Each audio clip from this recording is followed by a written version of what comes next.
Hello and welcome back to Conk's Corner, the show where I make mouth sounds for an hour. No, but I actually am reading Harry Potter every single day. I've never read it before. If this is your first time joining, I literally have not read the books before. We're in book number 6 right now, The Half-Blood Prince. Please don't ruin anything in the comments or in the chat because I'd like to experience everything for the first time. So no spoilers. Things look a bit different. It looks like I'm in an actual corner here, doesn't it?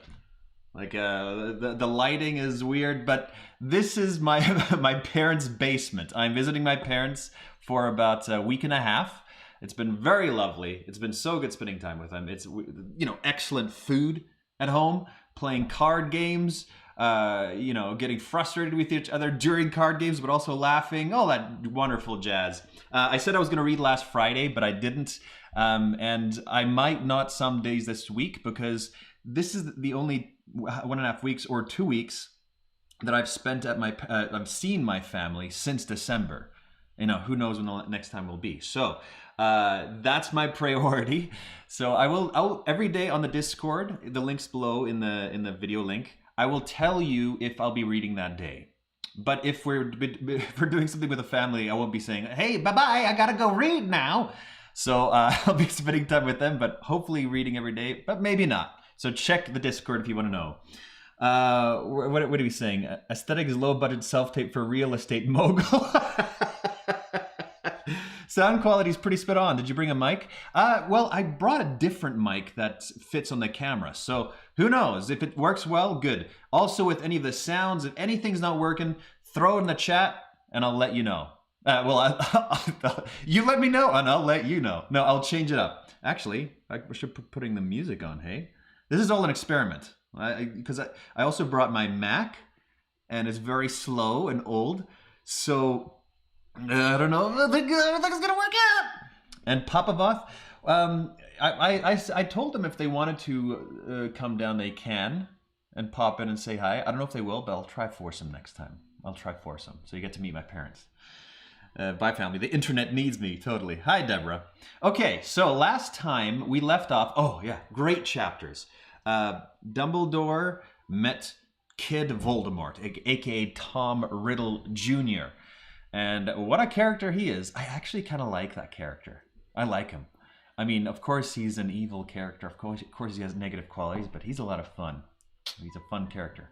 So that was a really cool chapter. Oh yeah, and Dumbledore said a couple of things about Voldemort, that he doesn't like being connected to anybody or anything, and then he collects things. He likes his shiny things like a crow. All right. Chapter 14, Felicus. You let me know how it's pronounced. And also, like, everything's so spread out. So I have to look over here at your comments and look over here to read and look over here at the camera. It's all new. I've missed your readings. Thanks, Erica. I'm happy to have you on board. Okay. Felicus. Can you hear the music? Felicis. Yeah, Felicis. Okay, gotcha. Harry had herbology first thing the following morning. He had been unable to tell Ron and Hermione about his lesson with Dumbledore over breakfast for fear of being overheard, but he filled them in as they walked across the vegetable patch towards the greenhouses. The weekend's brutal wind had died out last night. At last, the weird mist had returned, and it took them a little longer than usual to find the correct greenhouse. Wow, scary thought, the boy you-know-who, said Ron quietly, as they took their places around one of the gnarled snargaluff stumps that formed... Okay, I gotta show you this real quick. This is my current setup. I put my Kindle... I put rubber bands around this iPhone holder, and it works out quite well. Everything's makeshift today. The glasses and the readings. He can't hear you without your scar and glasses. Yes. I'm... Forgive me for not doing the right thing. All right, here we go. There we go. Everybody happy? Everybody happy? Kindle holder 3001. Okay. And began pulling on their protective gloves. But I still don't get why Dumbledore's showing you all this. I mean, it's really interesting and everything, but what's the point? Dunno, said Harry, inserting a gum shield. But he says it's all important and it'll help me survive. I think it's fascinating, said Hermione earnestly. It makes absolute sense to know as much about Voldemort as possible. How else will you find out his weaknesses? So, how was Slughorn's latest party? Harry asked her thickly through the gum shield. Oh, it was quite fun, really, said Hermione, now putting on protective goggles. I mean, he drones on about famous ex-pupils a bit, and he absolutely fawns on McLaggen because he's so well connected. But he gave us some really nice food, and he introduced us to Gwenog Jones. Gwenog Jones. I don't think we've met that person yet. Oh gosh, it's all over the place. Gwenog Jones, said Ron, his eyes widening under his own goggles. The Gwenog Jones? Captain of the Holy Head Harpies? That's right, said Hermione. Personally, I thought she was a bit full of herself, but... Oh, Professor Sprout. Right, okay, Professor Sprout. She hasn't been around in a while. Quite enough chat over there, said Professor Sprout briskly, bustling over and looking stern. You're lagging behind. Everyone else has started, and Neville's already got his first pod. Neville? Neville for the win. They looked round. Sure enough, there sat Neville, with a bloody lip and several nasty scratches along the side of his face, but clutching an unpleasantly pulsating green object about the size of a grapefruit. Okay, Professor, we're starting now, said Ron, adding quietly, when she had turned away again. Should have used muffliato, Harry. Muffliato? What's that again? No, we shouldn't, said Hermione at once, looking, as she always did, intensely cross at the thought of the Half-Blood Prince and his spells. Well, come on, we'd better get going. She gave the other two an apprehensive look. They all took deep breaths and then dived at the gnarled stump between them. Remember, Neville is very good at herbology. Mark, you're still doing your job, even though you're 5 million kilometers away. Even though you're living in the core of the earth, almost being molten by lava, you're still doing your job. It sprang to life at once. Long, prickly, bramble-like vines flew out of the top and whipped through the air. One tangled itself in Hermione's hair, and Ron beat it back with a pair of secateurs. Harry succeeded in trapping a couple of vines and knotting them together. A hole opened in the middle of all the tentacle-like branches. Hermione plunged her arm bravely into this hole, which closed like a trap around her elbow. Harry and Ron tugged and wrenched at the vines, forcing the hole to open again, and Hermione snatched her arms free, clutching in her fingers a pod just like Neville's. At once, the prickly vines shot back inside, and the gnarled stump sat there, looking like an innocently dead lump of wood. Again, this school... Let's put all these kids in some precarious positions where they might die. You know, what doesn't kill you make you stronger. I know we've had about 50 deaths last year, but it's okay, because we've got 2 strong wizards out of it. Very good. Muffliato. Muffle sound okay. You can't hear us talk. Gotcha. Oh, okay. Thank you very much. Who said this? You know, I don't think I'll be having any of these in my garden when I've got my own place, said Ron, pushing his goggles up onto his forehead and wiping sweat from his face. Pass me a bowl, said Hermione, holding the pulsating pod at arm's length. Harry handed one over, and she dropped the pod into it with a look of disgust on her face. Don't be squeamish. Squeeze it out. They're best when they're fresh, called Professor Sprout. Anyway, said Hermione, continuing their interrupted conversation as though a lump of wood had not just attacked them. Slughorn's going to have a Christmas party, Harry, and there's no way you'll be able to wriggle out of this one, because he's actually asked me to check your free evenings, so he could be sure to have it on a night you can come. Harry groaned. Ugh! Ron, meanwhile, who was attempting to burst the pod in the bowl by putting both hands on it, standing up and squashing it as hard as he could, said angrily, "And this is another party just for Slughorn's favourites, is it?" "Just for the Slug Club." "Yes," said Hermione. The pod flew out from under Ron's fingers and hit the greenhouse glass, rebounding on to the back of Professor Sprout's head and knocking off her old patched hat, or, if I was doing Shakespeare, patched hat. Harry went to retrieve the pod. When he got back, Hermione was saying, "Look, I didn't make up the name Slug Club." "Slug Club. No, Slug Club," repeated Ron with a sneer worthy of Malfoy. "It's pathetic. Well, I hope you enjoy your party. Why don't you try getting off with McLaggen, and Slughorn can make you king and queen slug." "We're allowed to bring guests," said Hermione, who for some reason had turned a bright, boiling scarlet. I was going to ask you to come, but if you think that's stupid, then I won't bother." I put a little bit of a new music in here. Hermione and Ron. I just trying some new stuff out. Oh, what have people writing here? The Snail Association, the Arachnid Group. Okay. So she was going to ask Ron. He was going to ask Ron. Harry suddenly wished the pod had flown a little further, so that he need not have been sitting there with a pair of them.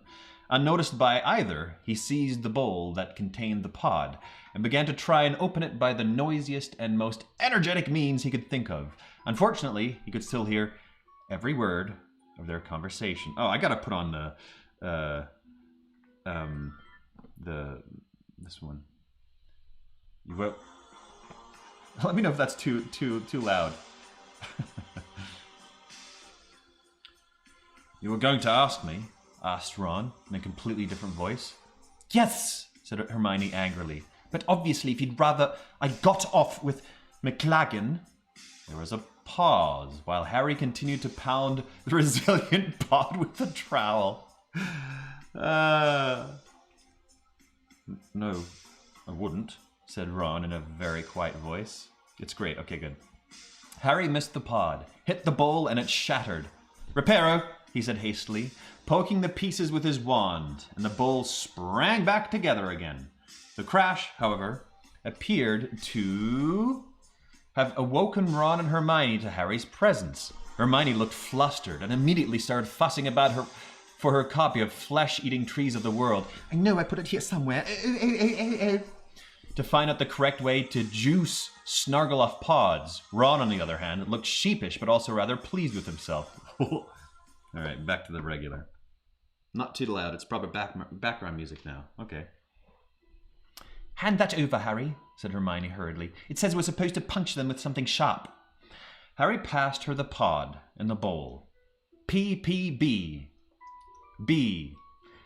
Harry passed her the pod in the bowl. He and Ron both snapped their goggles back over their eyes and dived once more for the stump. It was not as though he was really surprised, thought Harry, as he wrestled with a thorny vine intent upon throttling him. He had an inkling that this might happen sooner or later, but he was not sure how he felt about it. He and Cho were now too embarrassed to look at each other, let alone talk to each other. What if Ron and Hermione started going out together, then split up? Could their friendship survive it? Harry remembered the few weeks when they had not been talking to each other in the third year. He had not enjoyed trying to bridge the distance between them. And then, what if they didn't split up? What if they became like Bill and Fleur? Fleur! And it became excruciatingly embarrassing to be in their presence so that he was shut out for good. "Gotcha!" yelled Ron, pulling a second pod from the stump just as Hermione managed to burst the first one open, so that the bowl was full of tubers wriggling like pale green worms. The rest of the lesson passed without further mention of Slughorn's party, although Harry watched his two friends more closely over the next few days. Ron and Hermione did not seem any different, except that they were a little politer to each other than usual. Harry supposed he would just have to wait to see what happens under the influence of butterbeer in Slughorn's dimly lit room on the night of the party. There's no alcohol in butterbeer, is there? It's just like, ginger beer, root beer, right? There's no actual alcohol in it. Can you imagine John doing a romance audiobook where the whole book has the Top Gun soundtrack song in the background? Oh man, I would actually love to do that. I would genuinely do that. Maybe I should do something like that. Maybe I should do a little refresher in between, like a romance novel, like a short one, with different awesome soundtracks playing in the background. Maybe I'll do that. Katie Bell was still in St. Mungo's Hospital with no prospect of leaving, which meant that the promising Gryffindor team Harry had been training so carefully since September was one chaser short. He kept putting off replacing Katie in the hope that she would return, but their opening match against Slytherin was looming, and he finally had to accept that she would not be back in time to play. Oh well. Oh. They're gonna have to take that other guy in. What's his face? Angry face Scrufflepuff. Harry did not think he could stand another full house tryout. With a sinking feeling that had little to do with Quidditch, he cornered Dean Thomas after Transfiguration one day. Most of the class had already left, although several twittering yellow birds were still zooming around the room, all of Hermione's creation. Nobody else had succeeded in conjuring so much as a feather from thin air. Lois says, please... Lois knows so many romance novels, please let me pick one for you. Oh gosh, we might have to do this. We might have to do it. Okay, I think it does because Winky gets drunk on it. House elves get drunk off butterbeer if they drink too much, so it has a slight amount of alcohol. I won't read Twilight. Sorry. No, something like actual, like, just rich and ripe with cheesiness. Rich and ripe. Are you still interested in playing Chaser? Oh yeah, Dean Thomas. Famous Dean Thomas. We don't know what his voice is. Oh yeah, he sounds like Keanu. What? Yeah, of course, said Dean excitedly. Over Dean's shoulder, Harry saw Seamus Finnegan slamming his books into his bag, looking sour. One of the reasons why Harry would have preferred not to have asked Dean to play was that he knew Seamus would not like it. On the other hand, he had to do what was best for the team, and Dean had outflown Seamus at the tryouts. Well then, you're in, said Harry. There's a practice tonight, 7 o'clock. Right, said Dean. Cheers, Harry.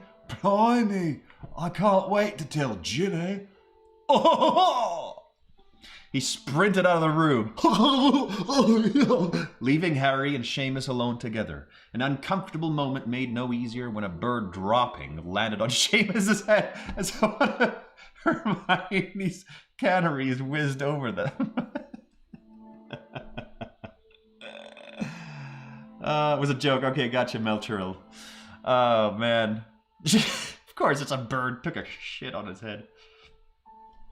Seamus was not the only person disgruntled by the choice of Katie's substitute. There was much muttering in the common room about the fact that Harry had now chosen 2 of his classmates for the team. Oh, yeah. As Harry had endured much worse mutterings than this in his school career, very true, he was not particularly bothered. But all the same, the pressure was increasing to provide a win in the upcoming match against Slytherin. If Gryffindor won, Harry knew that the whole house would forget that they had criticized him and swear that they had always known it was a great team. If they lost, well, Harry thought wryly, he had still endured worse mutterings. Wow, this book is just like Julius Caesar. Like the play by William F. Gerald Shakespeare. It's all about the mob and how the mob changes according to what's famous and how you can influence the mob. It's very deep, a lot of deep themes. A lot of deep themes in here. Harry had no reason to regret his choice once he saw Dean fly that evening. He worked well with Ginny and Demelza. The Beaters, Peaks, and Coot, great names, were getting better all the time. The only problem was Ron. Harry had known all along that Ron was an inconsistent player who suffered from nerves and a lack of confidence. And unfortunately, the looming prospect of the opening game of the season seemed to have brought out all his old insecurities. After letting in half a dozen goals, most of them scored by Ginny, his technique became wilder and wilder until he finally punched an oncoming Demelza Robbins in the mouth. What is wrong with Ron? Well, of course it was an accident, but... Okay, it was an accident. I'm sorry, Demelza. Really sorry. Ron shouted after her as she zigzagged back to the ground, dripping blood everywhere. I just panicked. Panicked, Ginny said angrily, landing next to Demelza and examining her fat lip.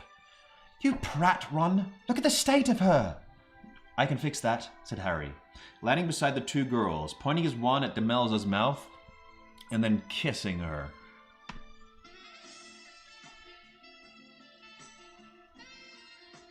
Demelza, I know we've only known each other for a short while, but...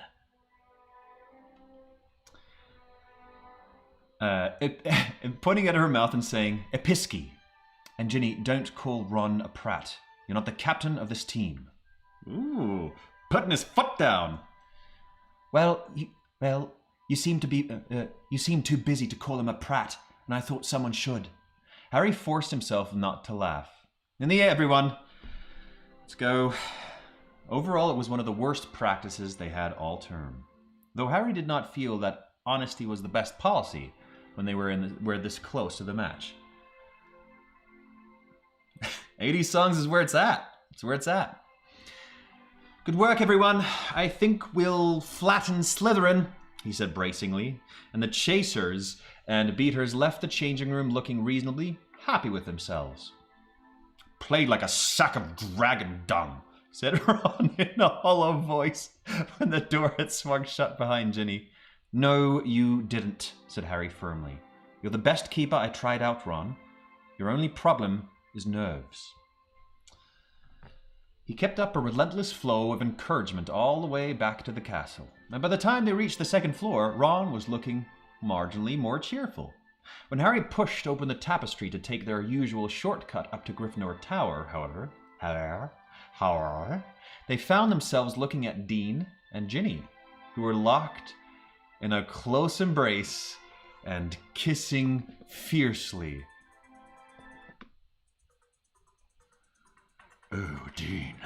Yes, it's me, Ginny. When I'm kissing, my voice gets real low. Dean!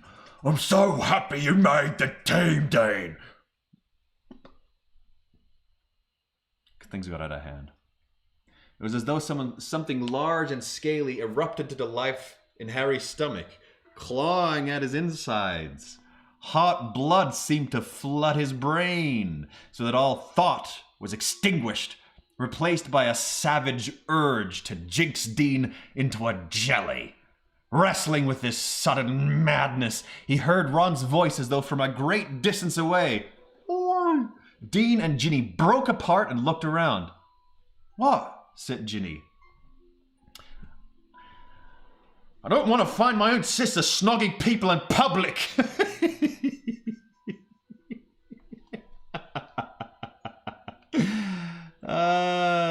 What did Ginny sound like? Hagrid. Oh man, that's funny. This was a deserted corridor till he came butting in, said Ginny. Dean was looking embarrassed. This dude who we don't remember? This dude who has literally no personality? He hasn't been described once in the books except, I like making bunnies. That's his own, he's never been described. This dude? Come on. Dean was looking embarrassed. He gave Harry a shifty grin that Harry did not return, as the newborn monster inside him was roaring for Dean's instant dismissal from the team. Oh, that's good. That's a great descriptions. Oh, so good. I love it. He's just, the monster has awoken. Come on, Ginny, said Dean. Let's go back to the common room. You go, said Ginny. I want a word with my dear brother. Dean left, looking as though he was not sorry to depart the scene. Right, said Ginny, tossing her long red hair out of her face and glaring at Ron. Let's get this straight once and for all. It is none of your business who I go out with, or what I do with them. Ron? Yeah, it is, said Ron just as angrily. Do you think I want people saying my sister's a what? Shouted Ginny, drawing her wand. A what exactly? He doesn't mean anything, Ginny, said Harry automatically, though the monster was roaring its approval of Ron's words. Oh, yes, he does, she said, flaring up at Harry. Just because he's never snogged anyone in his life. Just because the best kiss he's ever had is from our Auntie Muriel. Shut your mouth, bellowed Ron. This is awesome. Bypassing red and turning maroon. No, I will not, yelled Ginny, beside herself. I've seen you with Flem, hoping she'll kiss you on the cheek every time you see her. It's pathetic. If you went out and got a bit of snogging done yourself, you wouldn't mind so much that everyone else does it.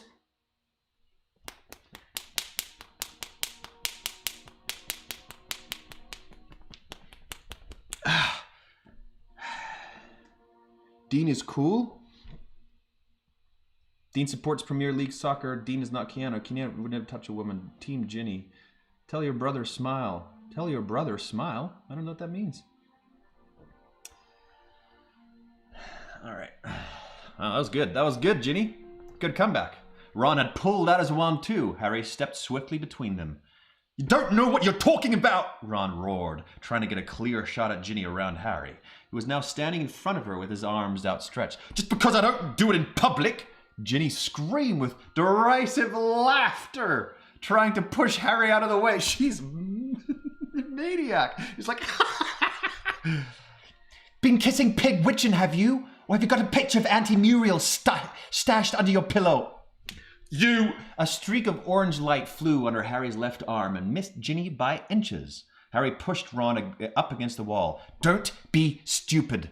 Harry snogged Cho Chang, shouted Ginny, who sounded close to tears now.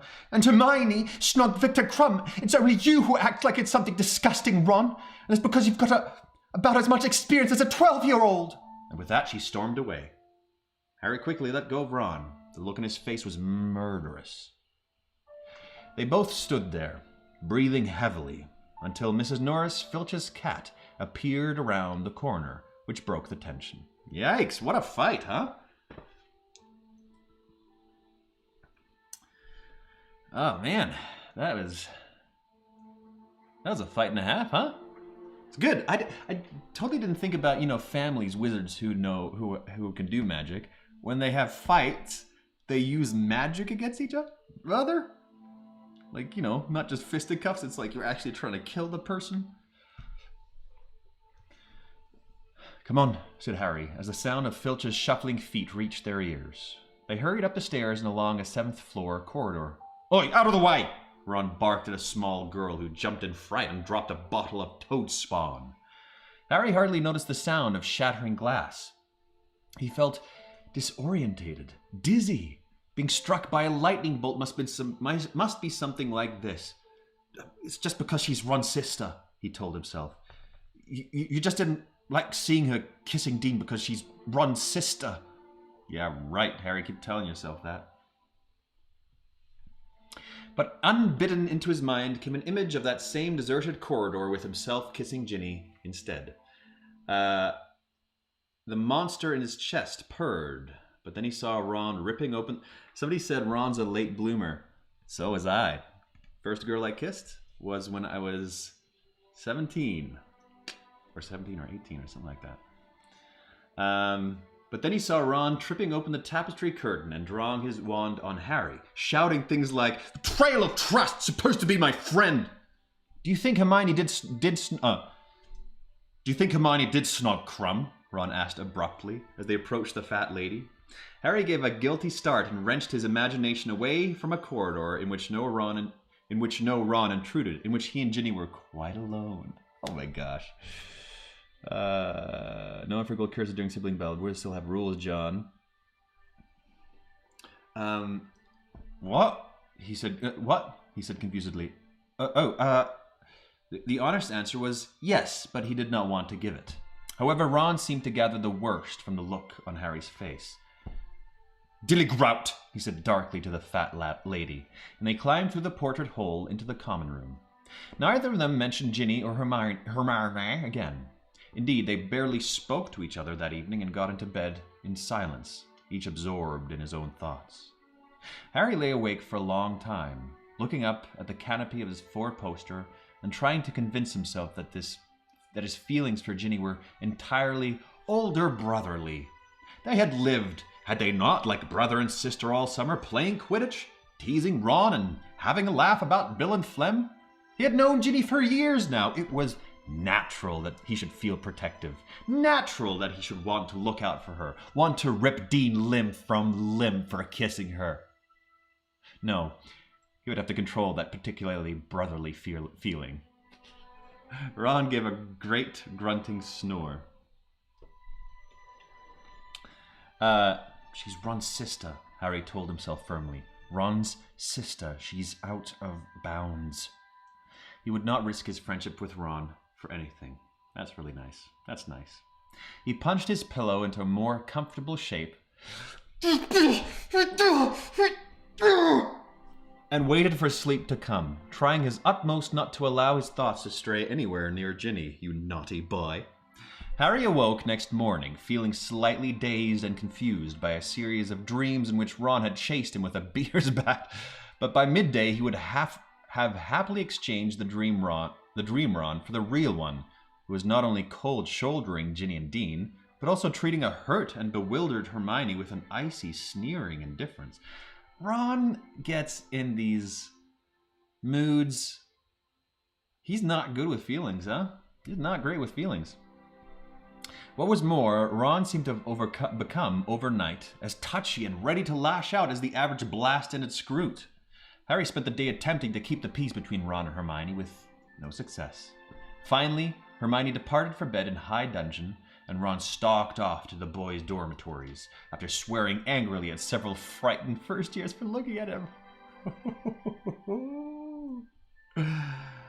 To Harry's dismay, Ron's new aggression did not wear off over the next few days. Worse still, it coincided with an even deeper dip in his keeping skills, which made him still more aggressive, so that during the final Quidditch practice before Saturday's match, he failed to save every single goal the chasers aimed at him, but bellowed at everybody so much that it reduced Demelza Robbins to tears. Not cool. Peaks. I can't remember what Peaks' voice was.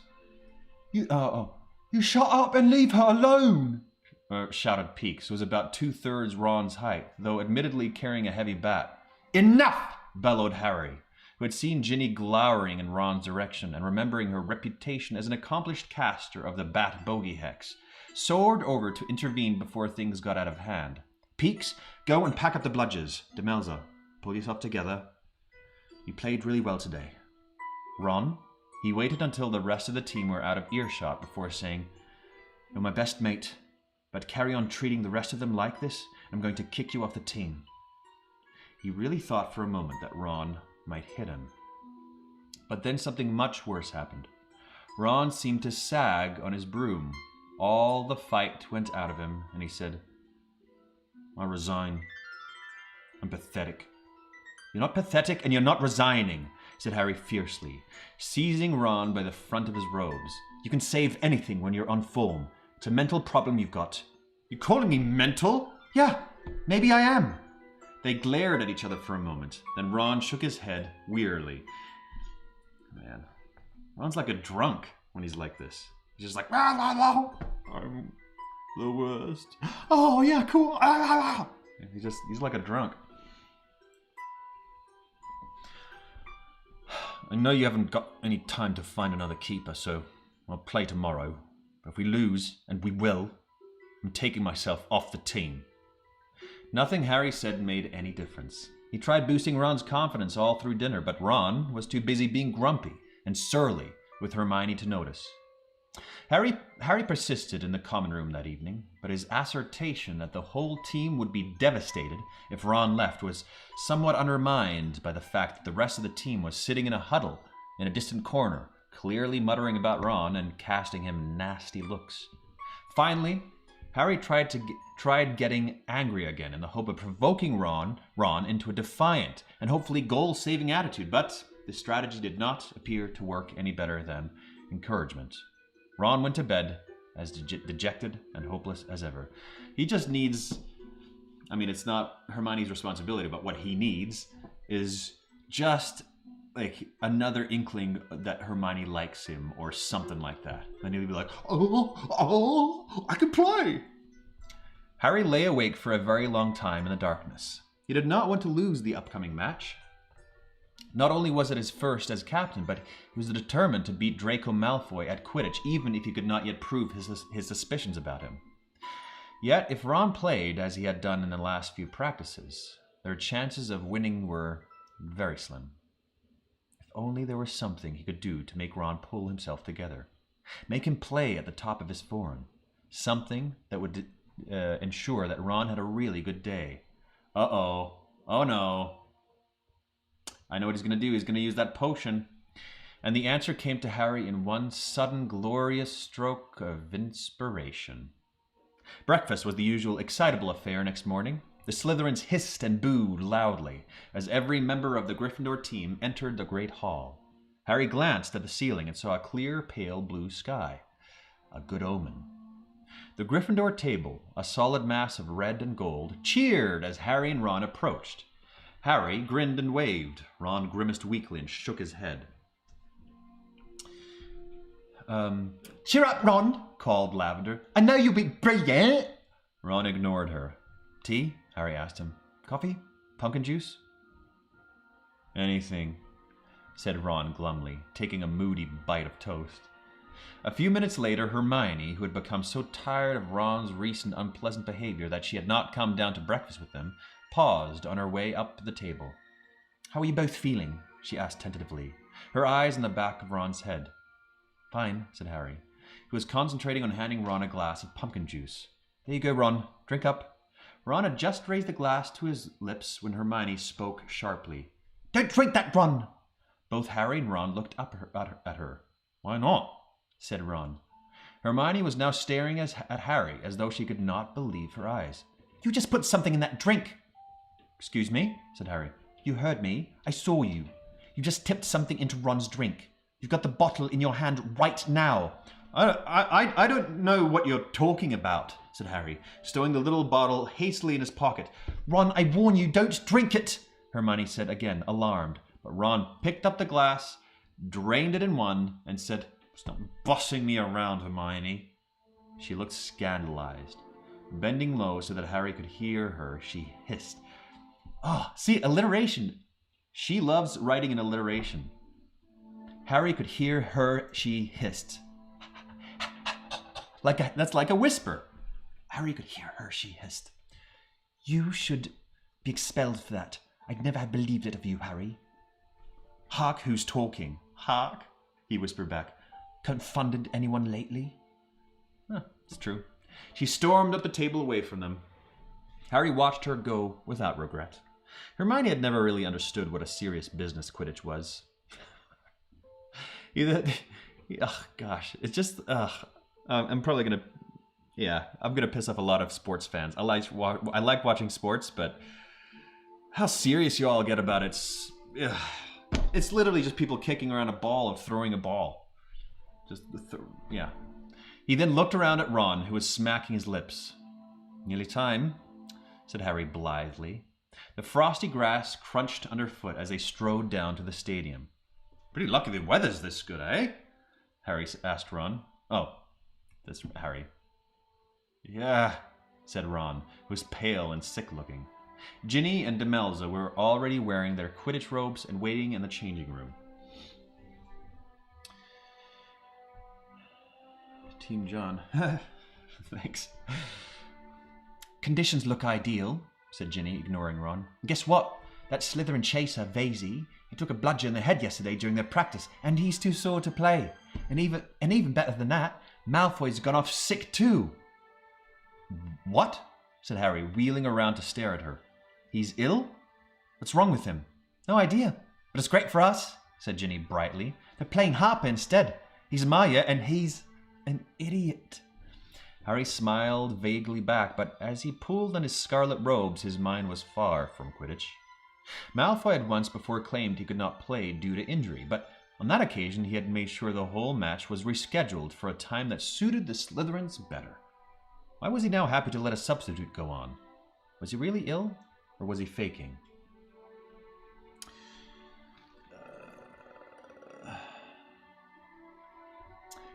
Somebody says, I agree and disagree because I'm passionate about video games as some people are with sports. Hey, I love video games.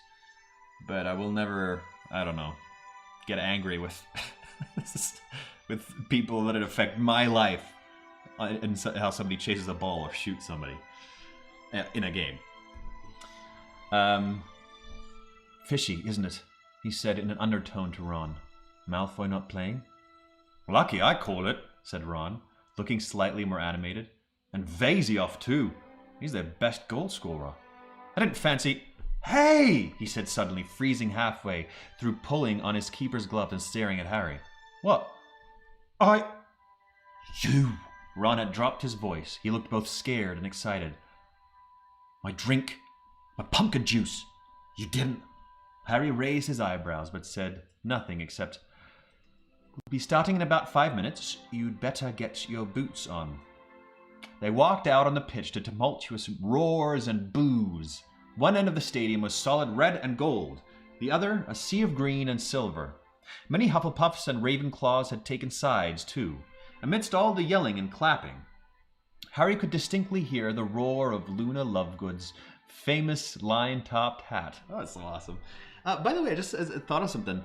You know, if they remade Lord of the Rings now, I know they're making an Amazon TV show right now, which I can't wait to watch. But if they remade the movie now, it's like, it's too soon. Why remake it? It's always so good. But if in 10 years' time, if they remade it, I would definitely be like, I'm ready for a new interpretation. Right now, I wouldn't be. When would you be ready to watch a new version of Harry Potter being filmed with new actors, a new interpretation of it?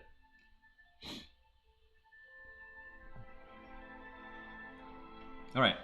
Harry stepped up to Madame Hooch, the referee, who was standing ready to release the balls from the crate. "Captains, shake hands," she said, and Harry had his hand crushed by the new Slytherin captain. Urquhart. "Mount your brooms, on the whistle. 3, 2, 1. The whistle sounded. Harry and the others kicked off hard from the frozen ground, and they were away. Never on either. Right now, I guess never. I want it to be a series rather than movies right now. It's a real mix here. When I'm old enough to play McGonagall. Oh, Danielle, you want that role, don't you? Wow, I'd be okay with it, but I'd rather have a Netflix series with more book details. You know what? I agree. That'd be pretty cool. A series, everything is like, the series nowadays are just in the same level in terms of quality as the movies are back then. They have the same kind of money. So, yeah, a good series. I would watch a good series of Lord of the Rings right now. I'll read through this later. I don't want to spend the whole time reading comments, but thanks for writing. I'll definitely go through these. Okay. Harry soared around the perimeter of the grounds looking for the snitch and keeping one eye on Harper, who was zigzagging far below him. Then a voice that was jarringly different from the usual commentators started up. Wait, who's saying this? I gotta read whose voice this is. A tall, skinny blonde boy with an upturned nose. Zacharias Smith. Okay, since this person's commentating, can you first of all, have you met Zacharias Smith yet? And some adjectives, just based on the books. Nothing else needed. Just some adjectives for this character, because if he's a new commentator, I need to give him a good voice. The series of the Golden Compass is a trillion times better than the movie. I've never even seen the movie or the book or read it. I'm buying the new game because I think it would be cool if they had the actors who played the kids be the teachers in a remake. The stiff one of DA. Oh. Yeah. The stiff one. Gotcha. Okay, right. Yes, I remember now. Well, there they go, and I think we're all surprised to see the team that Potter's put together this year. Many thought, given Ronald Weasley's patchy performance as keeper last year, that he might be off the team, but of course, a close personal friendship with the captain does help. These words were greeted with jeers and applause from the Slytherin end of the pitch. Harry craned round on his broom to look towards the commentator's podium. A tall, skinny, blond boy with an upturned nose was standing there, talking into the magical megaphone that had once been Lee Jordan's. Harry recognized Zacharias Smith, a Hufflepuff player whom he heartily disliked. He was book 5. Arrogant, skeptical Hufflepuff. Yeah, right. Oh, and here comes Slytherin's first attempt on goal. It's Urquhart streaking down the pitch, and Harry's stomach turned over. Weasley saves it. Well, he's bound to get lucky sometimes, I suppose. That's right, Smith. He is, muttered Harry, grinning to himself. Is Harry just too dumb to not realize that... I think McGonagall, she's the one that's going to be like, okay, you cheated. We have to do the right thing. Of course, the professors who are watching this have like anti-jinxes or detecting jinxes or something like that. We're going to find out that they're cheating. Of course. That's right, Smith. He is, muttered Harry, grinning to himself, as he dived among the chasers with his eyes searching all around for some hint of the elusive snitch. With half an hour of the game gone, Gryffindor were leading 60 points to 0, Ron having made some truly spectacular saves, some by the very tips of his gloves, and Ginny having scored 4 of Gryffindor's 6 goals. This effectively stopped Zacharias wondering loudly whether the two Weasleys were only there because Harry liked them, and he started on Peeks and Coots instead. Of course, Coot isn't really the usual build for a beta, said Zacharias loftily. They've generally got a bit more muscle. Hit a bludger at him, Harry called to Coot as he zoomed past. But Coot, grinning broadly, chose to aim the next bludger at Harper instead, who was just passing Harry in the opposite direction. Harry was pleased to hear the dull thunk that meant the bludger had found its mark.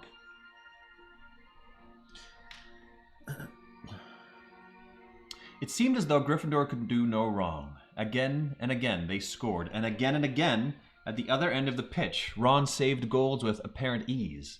He was actually smiling now, and when the crowd greeted a particularly good save with a rousing chorus of the old favorite, Weasley is our king, he pretended to conduct them from on high.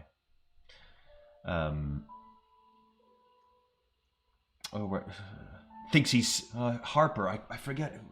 I forget Harper's voice too. Whatever. Thinks he's something special today, doesn't he? Said a snide voice, and Harry was nearly knocked off his broom as Harry collided with him hard and deliberately. You blood traitor, pal! Madame Hooch's back was turned, and though Gryffindors below shouted in anger, by the time she looked round, Harper had already sped off. His shoulder aching, Harry raced after him, determined to ram him back.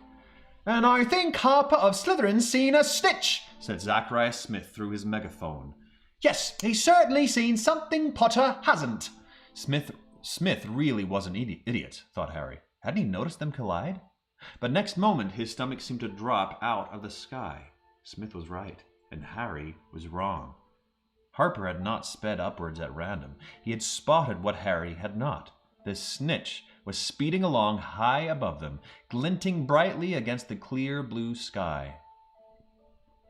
Harry accelerated. The wind was whistling in his ears so that it drowned all sound of Smith's commentary or the crowd, but Harper was still ahead of him, and Gryffindor was only 100 points up. I hope Harry doesn't win because he's cheating. If Harper got there first, Gryffindor had lost, and now Harper was feet from it, his hand outstretched. Oi, Harper! Yelled Harry in desperation.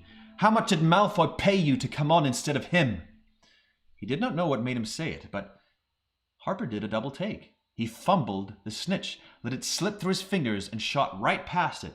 Harry made a great swipe for the tiny fluttering ball and caught it. Yes! Harry yelled.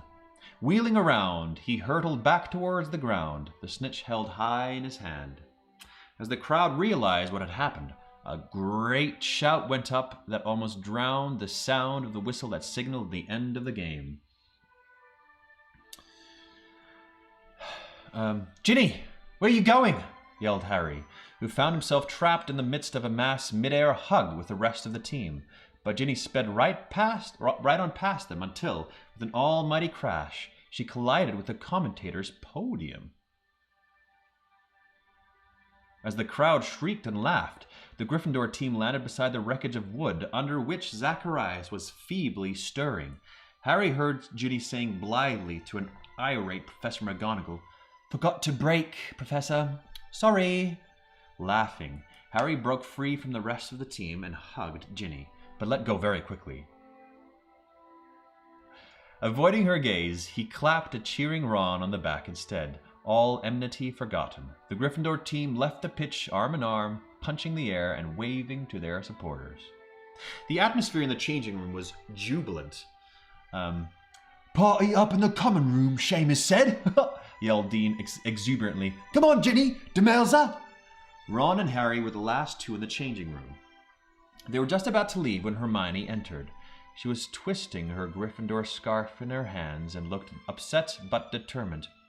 "I want a word with you, Harry." She took a deep breath. "You shouldn't have done it. You heard Slughorn. It's illegal." "What are you going to do? Turn us in?" demanded Ron. What are you two talking about?" asked Harry, turning away to hang up his robe so that neither of them would see him grinning. "You know perfectly well what we're talking about," said Hermione shrilly. "You spiked Ron's juice with Lucky Potion at breakfast.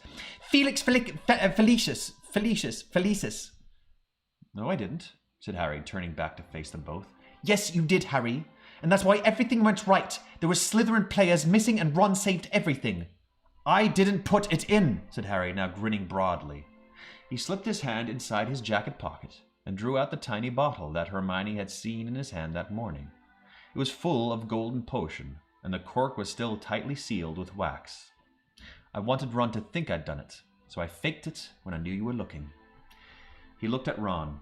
"You saved everything because you felt lucky. You did it all yourself."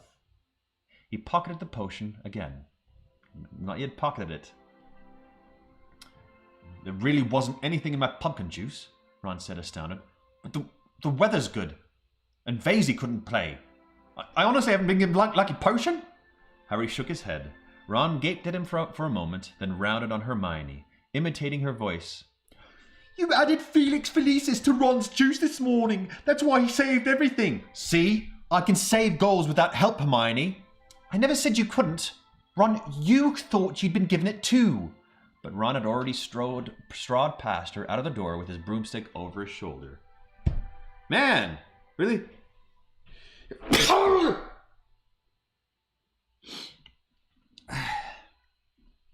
Oh, man. Yeah, what a twist. Really played with my emotions there. I thought, I'm so disappointed in Harry and his character. And look at him. He did the exact opposite. Totally redeemed himself. Oh, man. Okay. Thank you very much. Bless me, bless me, bless me. What time is it? 53? I mean, I could start, but then we'd have to just, like, stop 2 pages in. So, we'll end it. Oh, wait. What? Oh, it just keeps going. I thought it ended there. Okay, we're going to keep going for a little bit. I thought the chapter ended there. Okay, we're going to keep going. Said Harry into a sudden silence. He had not expected his plan to backfire like this. Shall we go up to the party then? You will go, said Hermione, blinking back tears. I'm sick of Ron at the moment. I don't know what I'm supposed to have done.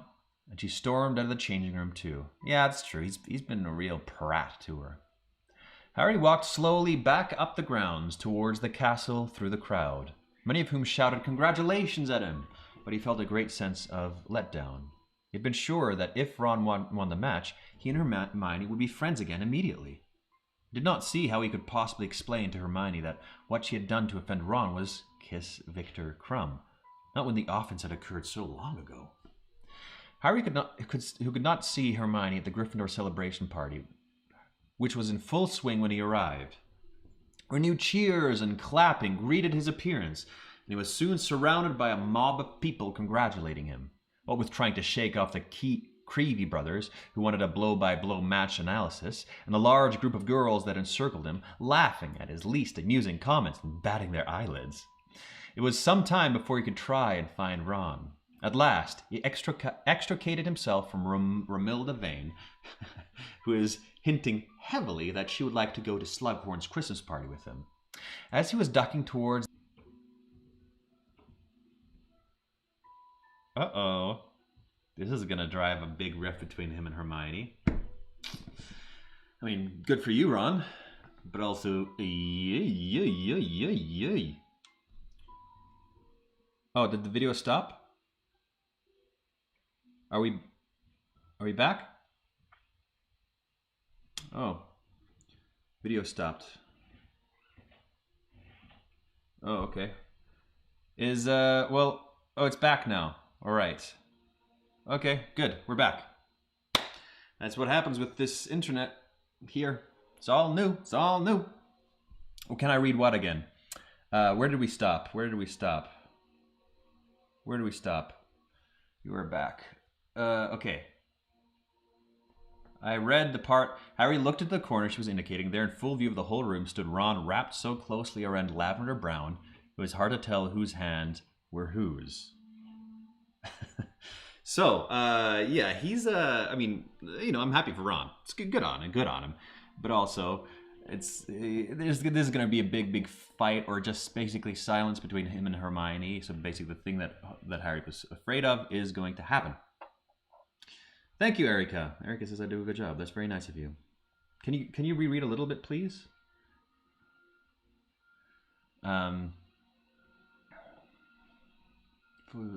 Okay. It looks like he's eating a face, doesn't it? Said Ginny dispassionately. I suppose he's got to refine his technique somehow. Good game, Harry. She patted him on the arm. Harry felt a swooping sensation in his stomach. But then she walked off to help herself to more butterbeer. Crookshanks trotted after her, his yellow eyes fixed upon Arnold. Harry turned... Oh, that's why Crookshanks is following around. Oh, right! Of course, we need to... Well, the moment passed. I kind of messed up that moment. They're all making out, and I can try and, you know, relive the moment right now, but it'll live on in my thoughts forever. Actually, no, these are teenagers, so no, it won't. Harry turned away from Ron, who did not look like surfacing soon, just in time to see the portrait hole closing. With a sinking feeling, he thought he saw a mane of bushy brown hair whipping out of sight. He darted forwards, sidestepped Romilda Vane again, and pushed open the portrait of the fat lady. The corridor outside seemed to be deserted. Hermione? He found her in the first unlocked classroom he tried. She was sitting on the teacher's desk, alone except for a small ring of twittering yellow birds circling her head, which she had clearly just conjured out of midair. Harry could not help admiring her spellwork at a time like this. "Oh, hello, Harry," she said in a brittle voice. "I was just practicing." "Yeah, they're, really good," said Harry. He had no idea what to say to her. He was just wondering whether there was any chance that she had not noticed Ron, that she had merely left the room because the party was a little too rowdy, when she said in an unnaturally high-pitched voice, "One seems to be enjoying the celebrations." Does he?" "Don't pretend you didn't see him," said Hermione. "Wasn't exactly hiding it." The door behind them burst open. To Harry's horror, Ron came in, laughing, pulling Lavender by the hand. Oh no. Okay, how much do we have left? Oh, good. Okay, we'll finish this, yeah. Oh, this is awful. "Oh," he said, drawing up short at the sight of Harry and Hermione. "Oops," said Lavender, and she backed out of the room giggling. The door swung shut behind her. There was a horrible, swelling, billowing silence. Hermione was staring at Ron, who refused to look at her, but said, with an odd mixture of bravado and awkwardness, "Hi, Harry. Wondered where you got to." Hermione slid off the desk. The little flock of golden birds continued to twitter in circles around her head so that she looked like a strange, feathery model of the solar system. "Shouldn't leave Lavender waiting outside," she said quietly. "She'll wonder where you've gone." She walked very slowly and erectly towards the door. Harry glanced at Ron, who was looking relieved that nothing worse happened. A pugno! Came a shriek from the doorway. Harry spun around to see Hermione pointing her wand at Ron, her expression wild. The little flock of birds were speeding like a hail of fat, golden bullets towards Ron, who yelped and covered his face with his hands. But the birds attacked, pecking and clawing at every bit of flesh they could reach. Okay, that's a bit much. "Oh, get off of me!" he yelled. But with one last look of vindictive fury, Hermione wrenched open the door and disappeared through it. Harry thought he heard a sob before it slammed. Well, that's a full chapter. It's not... it's a little bit of teenage angst. Not as much as the last one. It's definitely got teenage angst in that one. This is a bit more active than the other ones. Yeah, poor Hermione. Oh, to be young and to feel love's keen sting. Thomas Roy, you never fail to make me laugh. That was a good one. Hell hath no fury like a woman scorned or mildly annoyed. Heartache. Yeah, it's real heartache. That's next chapter's called Chapter 15, The Unbreakable Vow. Ooh, that sounds good and intriguing. Yeah, that was a good chapter. Fun one. A lot of dynamics between characters, a lot of things happening. Clever Harry, good move. A little... Was it manipulative? Was it manipulative? I can't tell. It's like a good lesson that he taught Ron. I was like, look, was it manipulative? I can't tell. I can't decide on that. But, you know, they want it. Wow, 1 hour already. Yeah, we're already over. Okay, so we'll see if I keep reading. Well, I would like to read every day this week if I can, but I just have to see what we're doing with the family. Yeah, so I will post on the Discord every day around, I don't know, 3, 4, 4:30, sometime around that time, PST, if I'll be reading. So check the Discord. You know, once you hit a certain amount of subscribers on YouTube, you can post on there, but I can't obviously do that right now. So Discord is where I'll be posting it. I hope you enjoyed that, because I sure did. I traveled with this ring light with my camera so that I could do this still. And I'll have to put it on the airplane going back. But thank you very much. Enjoy time with your fam. Space Jam, Sue, SK. We're at the middle of the book? Oh, we are. Well, that's very cool. Michael Jordan and Bugs did the same thing. It kind of brings up that interesting self-fulfilling prophecy theme. That's true, Danielle. Maybe that's a theme that's being built into the book. Constantly people self-fulfilling their prophecies once they say it. Yeah. All right, everybody. Love you all. I'll see you maybe tomorrow. We'll see. Check the Discord. Much love. See you later. Have a good